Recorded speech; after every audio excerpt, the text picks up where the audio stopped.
It's been a privilege to put together today's talk, our second in a unique format we call Voices from the Fellowship, in which I'll share writings received from 23 of you on the topic of sanctuary and querencia. Sometimes we come together to join our energies and build our commitment to social justice.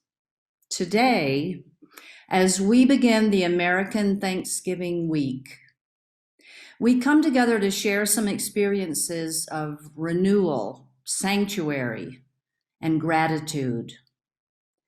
A sanctuary is a place of refuge and protection, or it doesn't even have to be a place. It could be someone or an intention which inspires and recharges. The concept of querencia speaks to some of us, originally from Spain and referring to a spot within the bull ring where the matador can find safety. Querencia also refers to the place where one's strength is drawn from, the place where you are your most authentic self. A few weeks ago, I circulated to members of this UU fellowship a couple of questions, and I invited written responses. I asked, what is your place of sanctuary? Where do you go to recover? Where can you find refuge so you can carry on?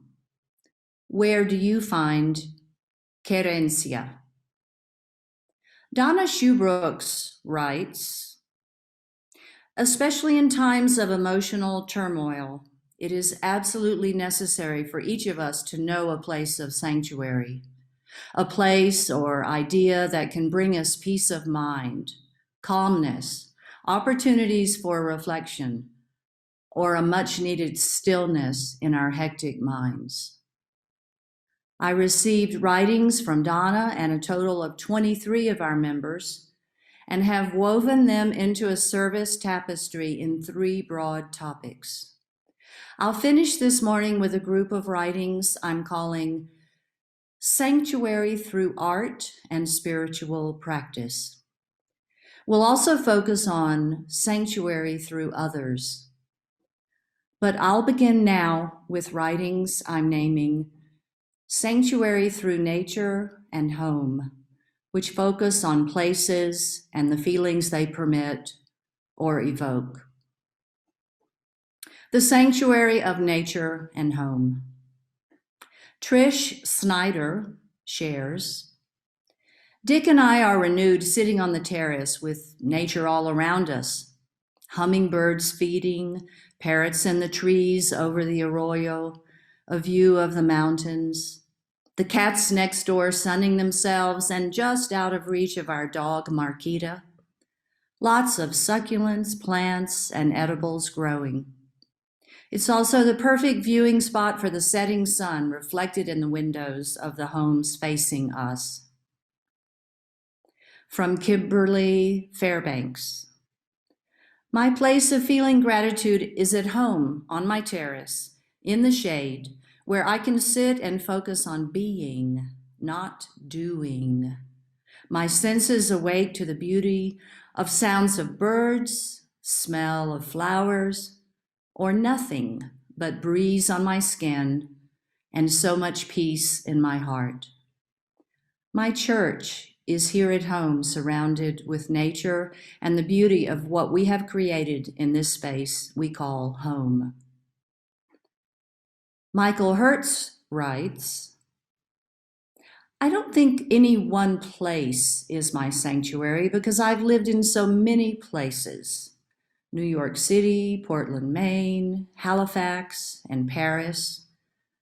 I think that my sanctuary is wherever I am living, which is San Miguel right now. And I am living in my mother's house, and that makes me feel good. It is the place combined with the people who are there with you. Sue Edelstein shares, I find sanctuary and spiritual connection by getting into the outdoors. especially in a high mountain environment, away from noise, pollution, and crowds.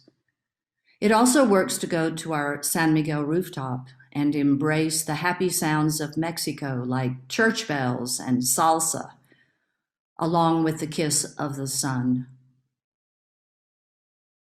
Eleanor Goodwin writes, over these past 7 months of social distancing, I have found a refuge different from any I have had before.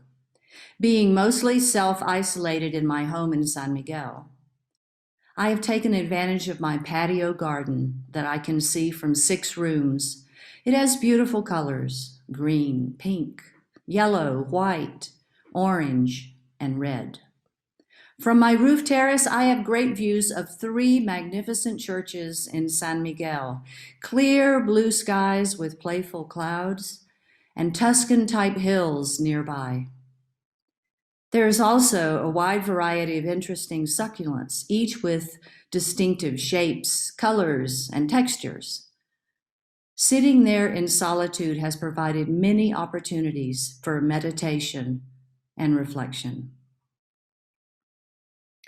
And from Chris McCaskill, as October ends and the weather chills, we rejoice that our yardless home has a tiny patio on the 2nd floor, where hundreds of bright red, long bottle brush blossoms burst out of a tall tree on our patio and dance with the light wind.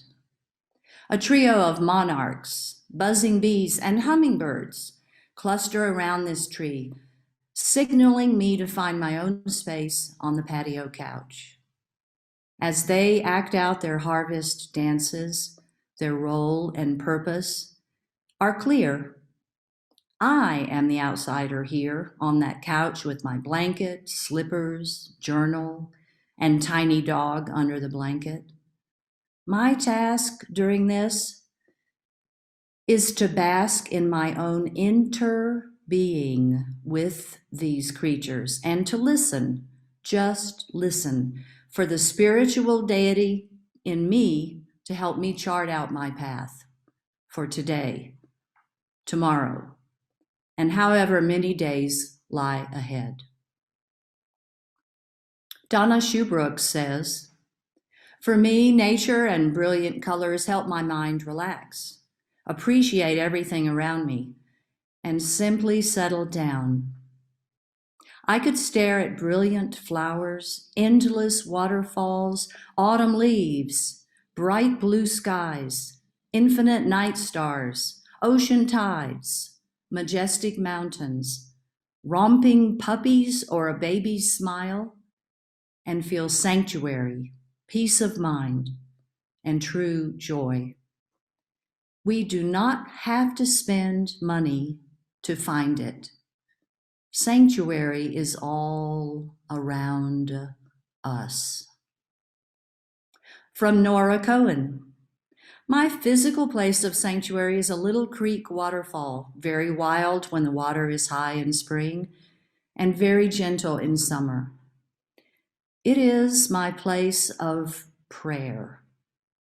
On the walk down the country road to the waterfall, I gather my thoughts, thinking with gratitude of all the things I am grateful for. I look for a small piece of bark for a little boat. In it, I invest my prayer. Sometimes it is for a friend or family member who is struggling. Another time it might be for righting ills in the world. Often it is for more patience for myself as a caregiver.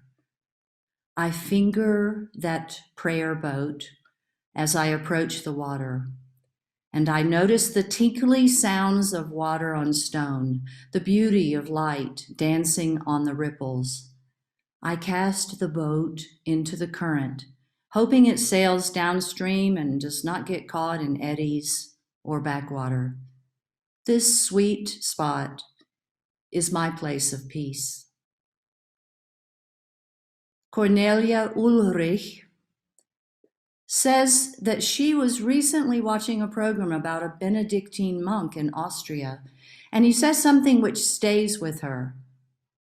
The monk quoted something in Latin, in cella caelum, or in one's cell, in one's home. There is heaven to be found, within you.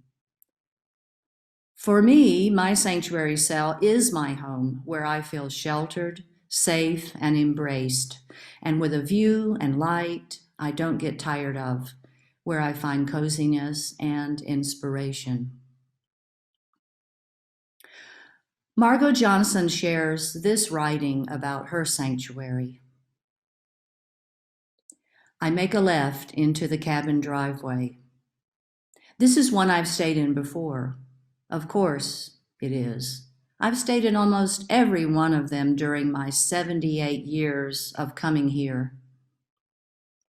I was born in the nondescript Oklahoma town just 5 miles away. I spent holidays as a child in these woods and summers during my teen years swimming in the man-made lake. I've been back and forth as an adult, visiting beloved grandparents and now their grave sites. Boring? Perhaps that is a reason it appeals to me. I'm not bothered. I'm anonymous. I climb the rocks, find new paths through the trees, study the geese on the now deserted lake, watch the sunrise and the evening shadows change the cliff's colors. I come here to feel. I come here to cry. I come here to find who I am. I'm drawn back to the woods, the shelter where I feel safe, protected, emptying myself of strain and renewing my soul. Robbers Cave State Park is my sanctuary. This concludes this section.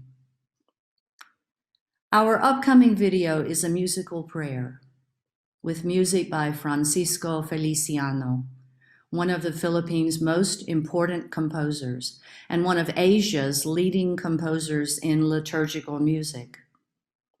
Rabindranath Tagore, a Bengali polymath poet, wrote the lyrics, which are, "Silence my soul. These trees are prayers. I asked the tree, tell me about God. Then it blossomed." Hope you enjoy.